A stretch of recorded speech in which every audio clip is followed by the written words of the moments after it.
Okay, Siska, we are in the weapon room. So basically, we have a lot of a type of a traditional weapon in this museum, but I want to show you the special one and then the deadly one. In the past time, we using this one for the battle one by one, so like that. So we call it this traditional weapon as a kris.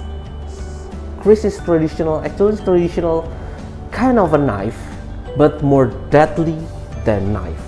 And here we have two types of a kris, straight one and then the wavy one.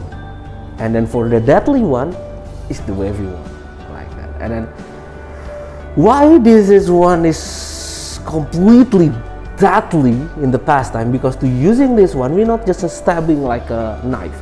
Yeah, for using this one, after we stab the enemy, we spin and we pull out. So everything inside the body will break and come out. So that one, that's yes, that one, this weapon is the deadly weapon, one of the deadly weapon in Indonesia. Actually, we have a lot of a deadly weapon. For example, not just kris, we have also the kujang, and then we also have a kudi, celurit, and etc. Like that. So for this one, we just stop one time. Just one time, like that. But if the enemy not dead already, you will stab many times, so like that. But normally, just one time, they just die. Oh, this is for the handle. So if we see there is a difference in every handle in here. So actually there are two. The first one is the simple one. The simple one is the handle for a normal people, kris, so like that. And then with the crafting like this one, with the design, the beautiful design like this one, that's one for the royal family. And then the yellow one, if you see, that made from the tusk of elephant, so like that. Yes. So the normal one is made from Wood. wood. So like that. Okay, any question? No. Okay, we're going to the next room again. We're going to the traditional toys. So like that.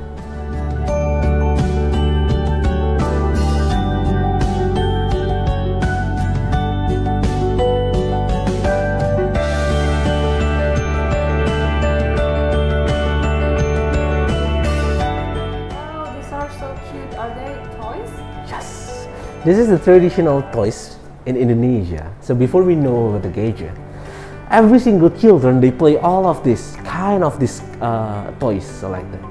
So actually these toys and another traditional game in Indonesia is a very important for the children. So why very important? Because they can talk each other, they can play each other, they can play together, so like that. So they can be like a aduh, gue pengen ngomong apa lagi. They can be having fun with each other, so like that. So sometimes some toys they made by themselves. For example, like this one. This is the slingshot, and the slingshot normally the children make by themselves. So they just looking from wood from some tree, they just cut it off, and then after that they just making with a rubber, just a simple like that. But after that they using this one sometimes for hunting a bird, or sometimes for taking a fruit from the tree, so like that. And then after that, when they get the fruit, they can making a kind of a traditional fruit salad. We call it that one rujak. And then for example, you you shooting the fruit, for example like a mango, and then after that I shooting for example like guava, so like that. And after that we put our fruit in one plate, and then after that we're making a traditional food. That one is rujak, so like that. And then after that we can eat together.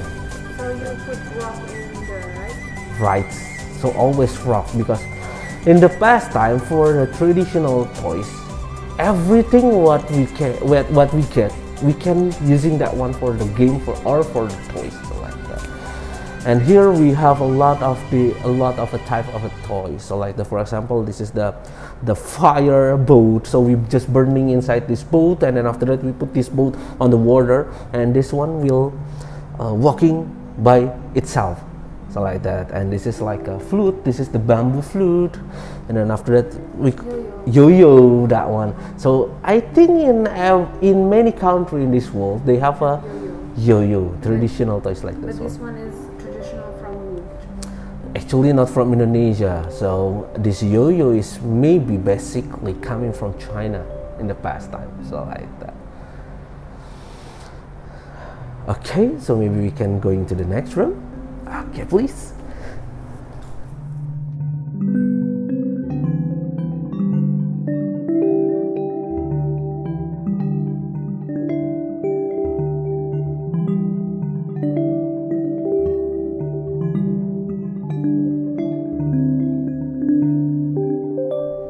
Is this a lion?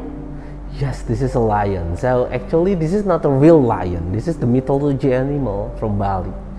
We call it this one Singa Ambara. So actually the physique of this animal, if you know, it's look like a griffin. The griffin is like a mythology animal from a Greek. Yeah, they have a body like a lion and also have a wing like a bird, so like that. And in Bali Island, this mythology animal actually is a good character. Maybe the faces look pretty creepy, but actually this is the good character. So in Bali Island they always put kind of this statue in the front of the house. So why they put this statue in the front of the house? So actually for protecting the house. They believe if they put the symbol, the statue of Singa Ambara in the front of the house, this character, this mythology animal will protecting themselves and also their house from every single bad thing from outside. So like that. So that's why if you going to the Bali, vacation in the Bali, and you around to the village in Bali Island, you will see a lot of a house in Bali Island. They put the statue in the front of the house, but not always look like a Singa Ambara. Sometimes look like a giant, sometimes look like a tiger, sometimes look like a bird, and etc. They believe if they put, like I said before, if they put the statue in the front of the house, they believe that character will protecting themselves and house. Like that. So they have other characters as well. Yes, like that. So if you living in Bali, it's whatever you want to kind of statue that if you want to put in the front of the house. Maybe you can put the statue of Iron Man, Spider-Man, and etc. So like that. So we believe that character will protecting our house, so like that. Do you have special rituals for this statue of our house? Oh yeah, and for Hinduism, for a Bali people, they always giving like an offering in everywhere. Sometimes in the root and also in the bottom of this statue. I believe that is kind of a food for the god and the food for the protector. So like that. So they believe if they giving the food to the god and this mythology animal, they will protecting ourselves and our house. So like that. Kind of a gift for the god. So like that. Okay. And okay, we're going to the outside. We have the last, actually not a collection but also collection. That is the kind of a building from Bali Island. We call it that one Bentar Temple. Okay, please Siska.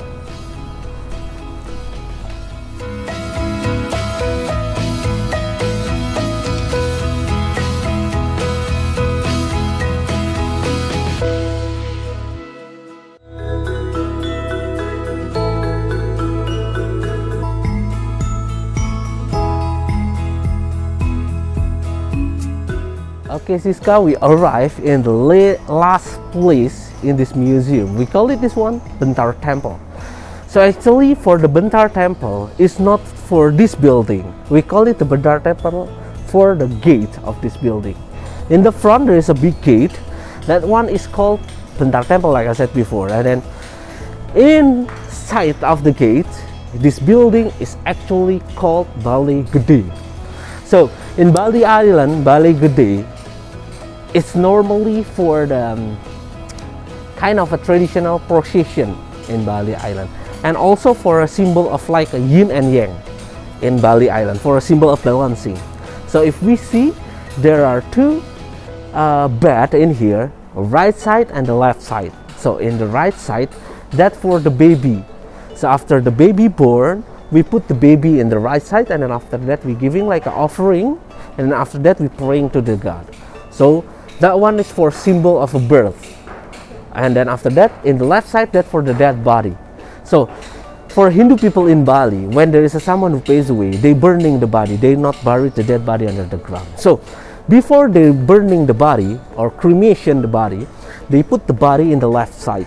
They giving also like before, they giving like an offering, and then after that they praying to the God. That's for the symbol of death. So there is a birth, there's a death. So like the symbol of balancing. And then if we see, there are two type of a statue. Right side look like a happy face, and then left side look like a sad.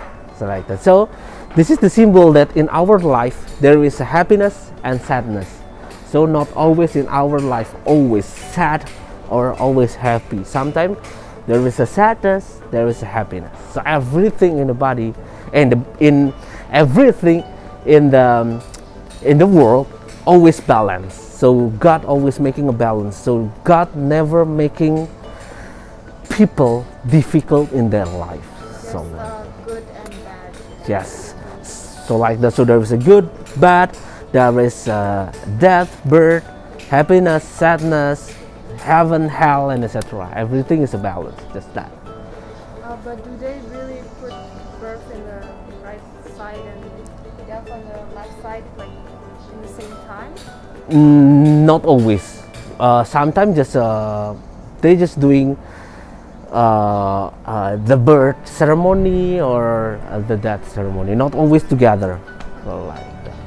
And what does Bali Gede mean? Bali, it's mean the place. Gede, that's mean big. So the big place. And then for the Bali Gede and Candi Bentar, for rich people, they always have this building in their house. So they have a big place like this one in their house. But for normal people, the big place like this one, the big building like this one, they made for the people in the village. So one for all. And then for rich people, they have one for their family. So like that. If you go to Bali, there are still so many places like this? Yes, so like that, because this is the part of praying in Hinduism. So like that. That's why in many places in Bali Island, they still have something like this one. Maybe not many in Kuta. In Kuta city, because a lot of tourists in over there, only there are many hotels in over there. So like that. So maybe this is the last our tour of this museum. So Siska, thank you for coming to the Museum of Sonobudoyo. My place, sir. So like that. Hope you happy. Hope you enjoy the trip. But someday maybe you can come here again with your family or with your friend. I will. Okay. Thank you, Siska. Thank you. And have a nice day. Have a nice day. Bye.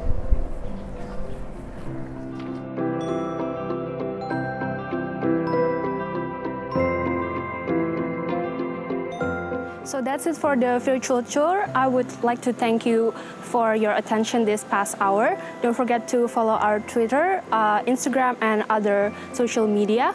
And see you on the next virtual tour. Bye!